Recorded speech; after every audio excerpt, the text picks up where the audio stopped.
This is the guy who I feel like most likely might be there at 11. Yeah, I agree there. So if the Knicks don't make any moves, um, I think a lot of Knicks Nations with John Davis. I think I'm with Knicks Nation as well. If at 11, he's not a home run pick, but he seems like to give you a little bit of everything, right? It gives you two-way player, some shot creation, and he's gonna compete on the defensive end. He's kind of a safe pick at 11 to me. What do you think about that? That's my number one target for the Knicks at 11. No Wisconsin bias here, but I mean, watch Johnny Davis all year long. And well, one, if you want someone who knows how to play in a stagnant, archaic offense, he's got 2 years worth of experience doing that. So he'll have no issues transitioning and playing off that. But in all seriousness, two-way upside. He's again not going to be your home run number one shot creator, in my opinion. His handles definitely a little loose and could use some tightening, but is super technically sound. Knows like master at rejecting screens. Knows how to read defenses. Knows how to like take what they're giving him. The mid-range maestro. Ended the year cold, both from three and in the mid-range. I think. Yeah, that was not concerning. yeah, I mean, I think it was concerning, but defenses basically just loaded up on him like crazy. The pre-rotations and help were off the charts, and he was also coming off an injury. I think that probably doesn't get talked about enough, and he probably rushed back a little bit. It definitely did not look the same explosive wise. No excuse, like still the sample is a sample. You got to evaluate it, but and I think it is worth noting that like I think 10 of his 13 dunks came in like the first 2 months of the season, and then like only three in the last when he was like What coming was, off his I didn't injury. know that, Jake. What was his injury? He either an ankle or a foot. It's definitely something like with his foot. Okay. So ideally directly correlated with explosion and comfort and cuts and all that. And the thing about Johnny is like, I don't think he's a bad athlete, but he's not a wildly blow your mind away burst guy. So he kind of needs every little bit of that decisiveness. And Yeah. I've been describing him as he's like a violent mover. It's not as graceful as Ivy or someone who's like, or like Kennedy Chandler, who's super quick. But Johnny, like when Johnny makes a cut in that plant, like he instantly gets downhill and he gets to his spots.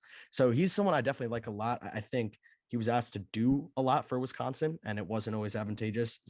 That version of Johnny Davis, 30% usage, we will not see in the NBA, and we shouldn't see in the NBA. Was definitely overtasked at times. Took a couple of bad shots per game, but it's worth like Wisconsin played with two. I mean, I watch all those games. Like I've went to in person, watched them on the computer. Like Wisconsin played with two non-shooters at all times. They were in the 300s in 3-point shooting in all of Division One, and not only that, like no one on the team necessarily was creating advantages for him to create off of. And I think that's the best version of Johnny Davis. Like you're taking that creation and handling and 1 to 2 dribble pull up ability that we've seen when he's in isolation, and you're sliding that off the ball. Like, hey, we don't need you to do as much. And I think he'll need to grow into that because he's very much on ball oriented. Like that's his game. That's what he was in high school. That's what he was all year this year. He's comfortable, lulling the defense out, getting to his spots, winding down the shot clock. So he's definitely gonna have to improve as like a quicker decision maker. But I don't doubt that he can read it. Like he's still making those reads as a handler, and it's just gonna be more simplified and slowed down. It's gonna require buy-in. Like it's different from someone like a Mathurin who played off the ball all year long. So there's pros and cons to both of that. Like Johnny's a little bit further along as a creator. Mathurin's a little bit more comfortable doing the off-ball duties. I would personally rather have the creator and kind of scale him down, but that's totally like that's personal preference. Like you talk to people all the time who would rather the latter. Again, this is why I love this shit and it's so fun to me. It's like there's no right answer. There's no right answer. It's all personal preference and philosophy.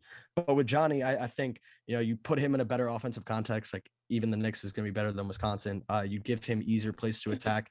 He can get downhill and get to the rim. Really like strong, like extremely like has a ton of functional strength for someone who's going to be a 2, maybe a small 3. And the defense is absolutely awesome. He's a monster in passing lanes, super anticipatory, has great IQ, uses his length well. Screen navigation's awesome. So I mean, I think he's someone that, granted Tibbs is still the coach of the Knicks, like I think he's someone that he would gravitate towards and feel comfortable playing. I think that's something that all the Knicks fans have been clamoring for is play these rookies. You got to get them on the court. You got to give them time. But of course, we know like NBA coaches want to win, especially when your job is maybe on the hot seat, maybe not. So he's not going to just throw him out there because we want to, and the front office said so. Like I do think Johnny Davis, especially because of the defense, if he did land in New York and Tibbs was the coach, could have an easier path to seeing the floor. Yeah, I think for me, it's and Raw mentioned this before we started, because the lack of athleticism kind of worries me at the next level.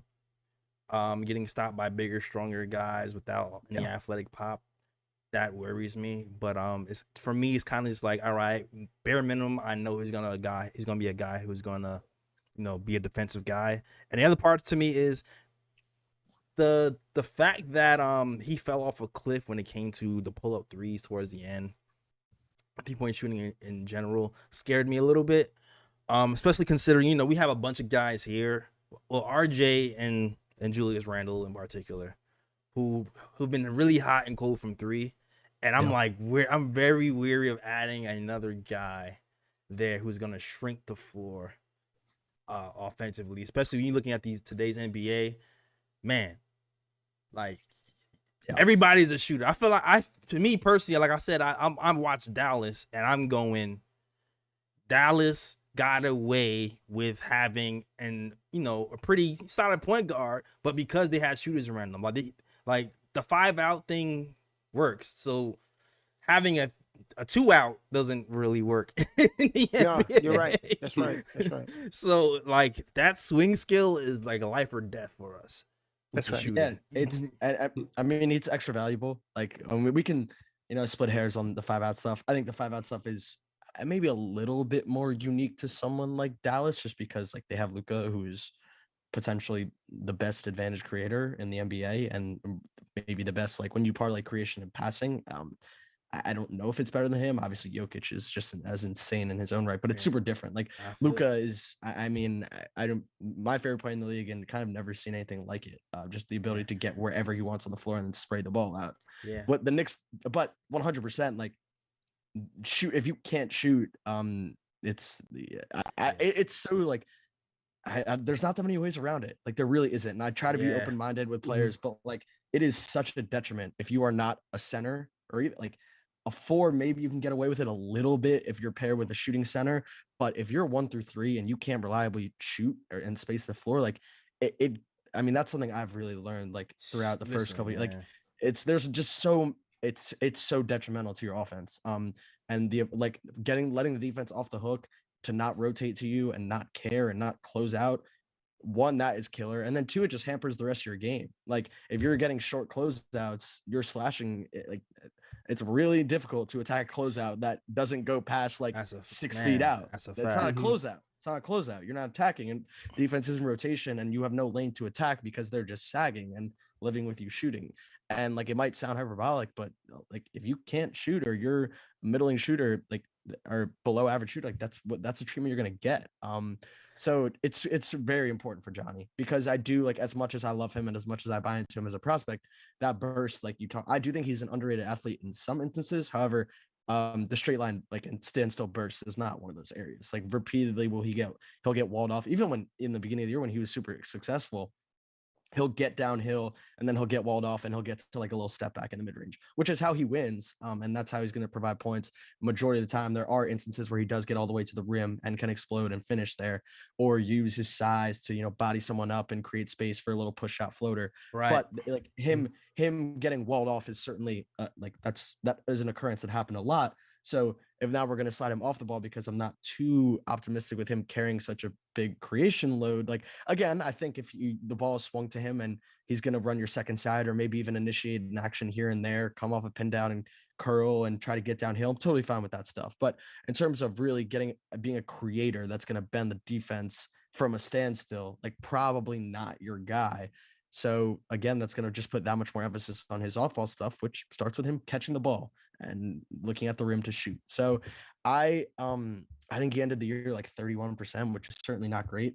But I do believe in his touch. He's a really effective pull-up shooter, or was, until he kind of fall off a cliff. It's going to be really interesting. It's definitely one of the bigger swing skills in the class, not just for the Knicks, in the entire class, because you do look at the rest of the arsenal. Like, he, again, like, Kent gets the rim. I think he grew as a playmaker. I think is going to be a mid-range shot maker, showed a capacity to carry. like a high usage, and like the actual ability to create and get his own, and the defense was there. So like we're talking about all that. If the shot comes around, that's a pretty damn good prospect and rotation piece. If the shot doesn't come around, the offense gets a little hampered, and then the defensive value, is it really worth it? Like the question, it just gets a lot murkier if he's not making catch and shoot threes. So Right. fascinating case study. Again, I'm still really into him for the Knicks because I do buy